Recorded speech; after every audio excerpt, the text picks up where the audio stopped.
Hey, how are you guys? It is Harrison Barron from growthgenerators.com. Now, in this video, I'm going to be covering how to hire a salesperson, when to hire a salesperson, and how much to pay an MSP salesperson. Now, this is going to be more of a fireside chat. This is not going to be so much a here are my bullet points on what you need to know and how to do it. I just recently made a video on why you're struggling to get over $1 million. I would highly recommend watching that because you probably need to hit the $1 million mark before you even think about hiring a salesperson. But once again, this is a fireside chat. If you're looking to grow your business to the $1 million mark and you need some help, click the link down below. I do have a free 1 hour class. It is going to give you 5 ways on how to make significantly more money, especially if you're an owner operator. We have a super small team on how to make way more money, whether it's you that goes through it or somebody else. Definitely get in there and take the training. It is so worth it. The testimonials I'm getting back are insane. So let's talk about the fireside chat here. A lot of MSP owners have a really hard time with hiring salespeople. I was one of them, and I worked for an MSP that had a really hard time paying me appropriately. No surprise, hence why I'm making this video. So I did a bunch of research. This is not something that I went at willy-nilly. I scanned Reddit, I scanned many other YouTube creators, I even called and spoke to dozens of other MSP owners to see what they actually pay their salespeople. Now, there are tons of different salespeople. There are inside salespeople and there are outside salespeople. Predominantly 2 main categories. An inside salesperson is somebody who is more so an order taker, and I don't mean that in a bad way, but they already know the client's environment, they know what they have. They're really just going and being the middleman between a technician and the customer. They are the bright, smiley, shiny face that goes through and says, hey, sign this off for me and we're good to go. We're going to get you that computer, that license, whatever you really need. An outside salesperson is bringing on new business. And this is where a lot of the focus of this video is going to be. Inside salespeople are usually pretty simple. How you decide to compensate them is going to vastly differentiate from the outside team just because they probably already work at the company. They're probably going to get a salary. They're getting way less commission. And they're also not leaving the office. They're not hunting and gathering for new business. They are not farming. There's no sales term involved. They are literally sitting there and saying, hey, Joe said they need this. Let me punch this into the computer. I'm pretending to be on my phone here. And you send it out and then you're done. On the flip side of things, you have outside salespeople. And this is where things get super, super complicated because you don't want to pay them too much that they don't want to work hard, but you don't want to pay them too little that you get the bottom of the barrel salespeople. And that is what happens quite a bit. You get to a point where you're like, well, I can hire a salesperson, and then you're wondering why they're not performing. When you should hire a salesperson is somewhere around the $1 million to $2 million mark. If you like to be comfortable, get in that 2 million ARR, annual recurring revenue. If you are like to be a little bit more aggressive and you're like, I want to grow, try to get to that $1 million mark before you get into sales.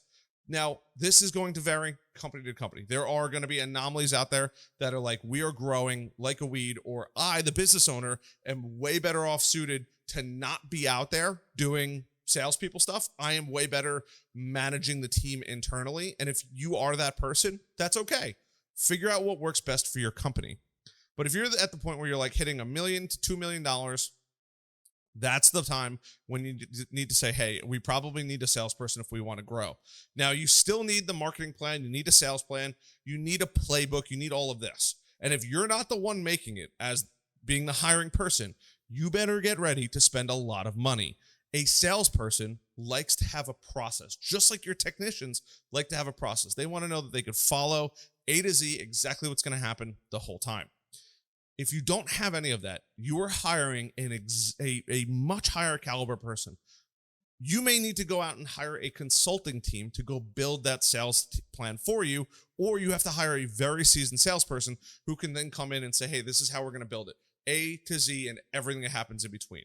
They're going to be doing significantly more work than just outside sales. You will need to compensate them for that. You're then looking at between 80 and about 120,000, depending on where you live. Could be more, could be less. Obviously, if you're in New York City, it might be a bit more. If you are in, nothing against Kentucky or North Carolina, but the sticks out here, you might get a lot less. I don't live in the sticks of North Carolina. I live near Charlotte, just clarifying.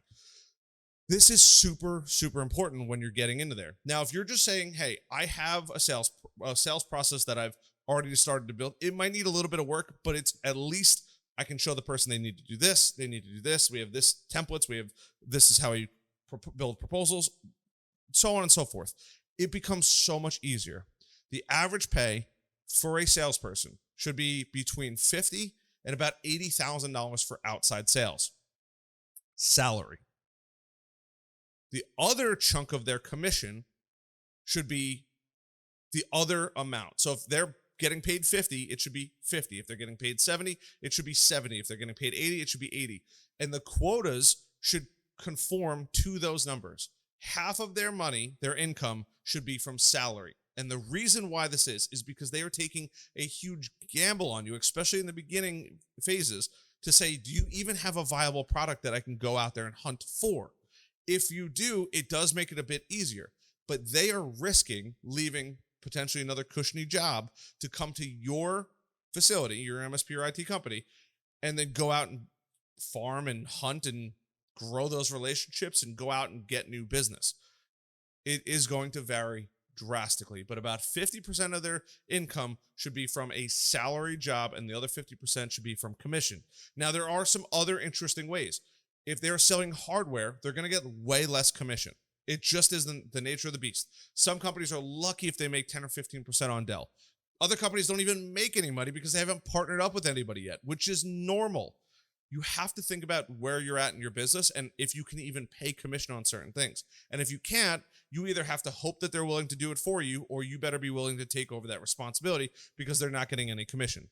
Now, what you could do, and this is something that I'm privy to, is going out and saying, hey, we don't pay anything on hardware, but we do pay on labor. So you get X amount, 10, 20, 30%, whatever it is, on the labor that you sell with the hardware. So if you're getting a new server, that server might be $14,000, but they know that they're getting a $6,000 sale on labor, and then they're going to make a couple hundred, if not a couple $1,000s on that. Keep that in mind. Now, I'm just using a server as an example. It could be going to the cloud. It could be migrating email boxes. The list goes on. Security scans. The list goes on and on. But you should have about 50% of their commission, 50% of their salary come from commission, 50% from your salary.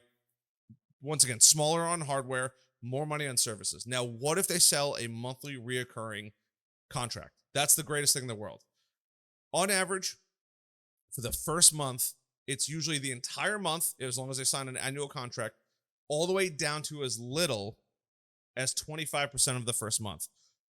Depending on how you are compensating them, may vastly differentiate. I'm giving you a range on purpose. I don't want to say it is always going to be 50% of the first month if they sign up for 1 year.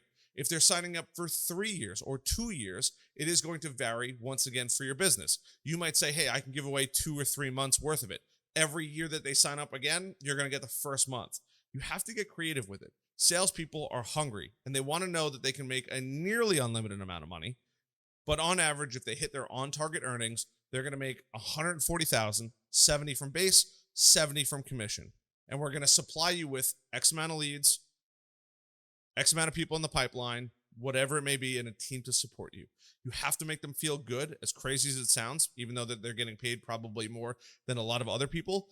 But they're the ones out there at the late night meetings, at the crack of dawn for breakfast. I only know this because I went through it.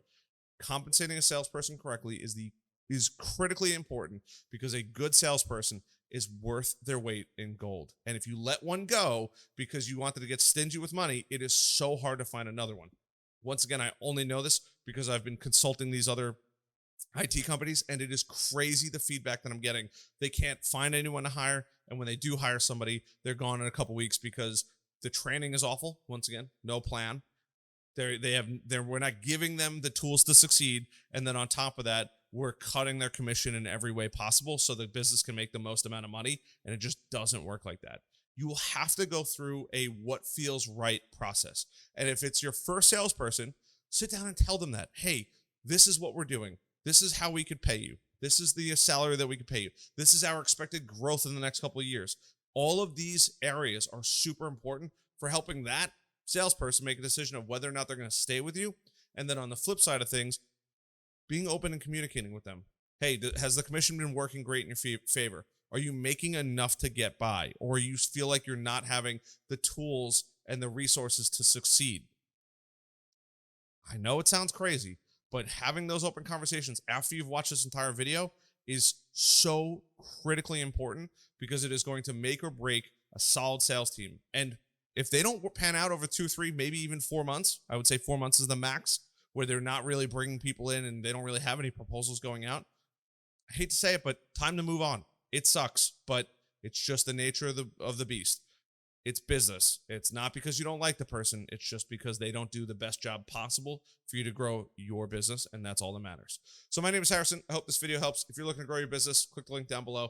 Appreciate you guys. Good luck. And if you have any questions about all of this, leave them down below. I would be happy to answer them, and I'll even make response videos. I'll see you guys later.